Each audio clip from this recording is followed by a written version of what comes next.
థంబ్‌ని మనం క్లోజ్ చేయాలి.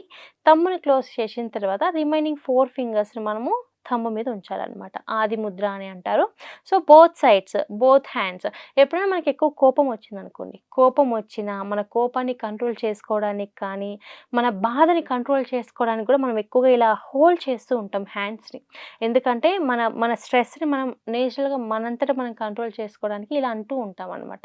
సో, అలాగే ఇది కూడా జస్ట్ మన థంబ్‌ని మనం ఫోల్డ్ చేయాలి. దాని మీద మిగతా 4 ఫింగర్‌లు పెట్టాలి. ఇలా ఫోల్డ్ చేయాలి. రోజుకి 10-15 మినిట్స్ వరకు చేయొచ్చనమాట. సో, ఇలా ఫోల్డ్ చేయడం వలన నేచురల్‌గా మనకి ఒత్తిడి అనేది బాగా తగ్గుతది. గురకనేది బాగా తగ్గుతది. దీంతో పాటు మన బ్రెయిన్‌కి ఆక్సిజన్ సప్లై అనేది కరెక్ట్‌గా ఉంటది. సో, ఎప్పుడైతే బ్రెయిన్‌కి ఆక్సిజన్ సప్లై కరెక్ట్‌గా ఉంటదో మన ఆలోచనలు కానీ, మన డిప్రెషన్, స్ట్రెస్ కూడా మొత్తం బాగా తగ్గుతాయనమాట. సో, ఇలా మనము అడాప్ట్ చేసుకోవాలి.